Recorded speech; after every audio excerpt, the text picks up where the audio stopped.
Hello అండి, అందరికీ welcome to కుచ్చు స్పెషల్ డిషెస్.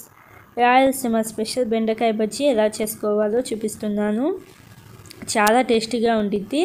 ఒకసారి తప్పకుండా ట్రై చేయండి. ముందుగా స్టవ్ ఆన్ చేసుకొని కడాయి పెట్టుకొని 2 టేబుల్ స్పూన్ల నూనెను వేసుకొని పొట్టు తీసిన వెల్లుల్లి రెబ్బలు 8 వేసుకొని 1 నిమిషం పాటు ఫ్రై చేసుకోండి. 1 నిమిషం తర్వాత ఒక పెద్ద సైజు ఉల్లిపాయను మీడియం సైజ్గా కట్ చేసుకొని వేసుకోండి. ఉల్లిపాయలు ఎక్కువ ఫ్రై అవ్వాల్సిన అవసరం లేదు. జస్ట్ ఒక 2-3 నిమిషాల పాటు ఫ్రై చేసుకుంటే సరిపోతుంది.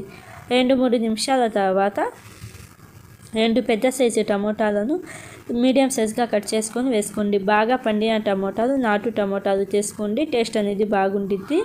ఒకసారి బాగా కలుపుకున్న తర్వాత పైన మూత పెట్టేసి ఒక 2 నిమిషాల పాటు ఫ్రై చేసుకోండి.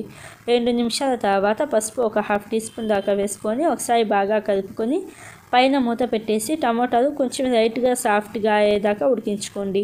టమోటాలు కొంచెం మెత్తపడ్డ తర్వాత ఒకసారి బాగా కలుపుకొని 1 ఇంచు సైజ్గా కట్ చేసి పెట్టుకున్న బెండకాయ ముక్కలు వేసుకోండి. బెండకాయలను శుభ్రంగా కడిగి క్లాత్తో తుడిచి ఈ సైజులో కట్ చేసుకున్నవి వేసుకోండి. అలాగే కట్ చేసుకునేటప్పుడు మధ్య మధ్యలో చాకుని క్లాత్తో తుడవండి. అలాగ తుడిస్తే బెండకాయలు అనేవి జిగటగా అస్సలు రావు. ఇలాగ బెండకాయ ముక్కలు వేసిన తర్వాత హై ఫ్లేమ్లోనే ఒక 8 నిమిషాల దాకా కుక్ చేసుకోండి. మధ్య మధ్యలో కలుపుకుంటూ ఉండండి. ఇలాగ హై ఫ్లేమ్లో కుక్ చేయడం వలన బెండకాయలు అసలు జిగటగా ఉండవు. ఇలాగ ఒక 8 నిమిషాల పాటు ఉడికించుకున్న తర్వాత పైన మూత పెట్టేసి ఒక 5 నిమిషాల పాటు ఉడికించుకోండి. బెండకాయలు అనేవి అసలు జిగటగా లేవు అనుకున్నప్పుడు 10-15 పచ్చిమిర్చిని సగానికి తుంచుకొని వేసుకోండి. చిన్న నిమ్మకాయ సైజ్ అంత చింతపండుని నీళ్ళలో నానబెట్టుకొని ఆ నీళ్ళతో సహా వేసుకొని ఒకసారి బాగా కలుపుకొని ఒక 1/4 కప్పు దాకా నీళ్ళను వేసుకొని ఇంకొకసారి బాగా కలుపుకొని పైన మూత పెట్టేసి మంట మీడియం ఫ్లేమ్లో పెట్టేసి బెండకాయలు సాఫ్ట్గా అయ్యేదాకా ఉడికించుకోవాలి. బెండకాయలు మంచిగా సాఫ్ట్గా ఉడికితేనే మనకి టేస్ట్ అనేది బాగుండిద్ది. మధ్య మధ్యలో కలుపుకుంటూ ఉండండి. మధ్య మధ్యలో ఒకసారి బాగా కలుపుకొని మళ్ళీ పైన మూత పెట్టేసి మంట మీడియం ఫ్లేమ్లో పెట్టేసి ఉడికించుకోండి. ఇలాగ బెండకాయలు మంచిగా ఉడికిన తర్వాత మంట ఆఫ్ చేసేసి సాల్ట్ ఒక 1/2 టీ స్పూన్ దాకా వేసుకొని ఒకసారి బాగా కలుపుకోండి. ఇలాగ ఒకసారి బాగా కలుపుకున్న తర్వాత పప్పు గుత్తితో ఇలాగ మెత్తగా స్మాష్ చేసుకోండి.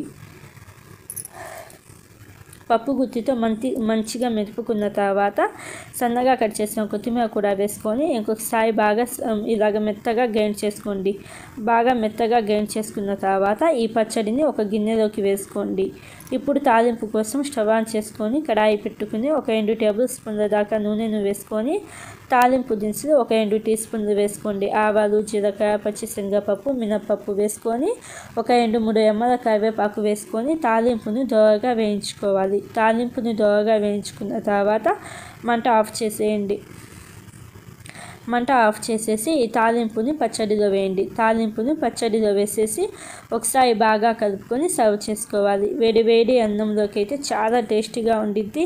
అలాగే చపాతీలోకి, రాగి సంగటి, జొన్న అన్నంలోకి ఇంకా టేస్టీగా ఉండిద్ది.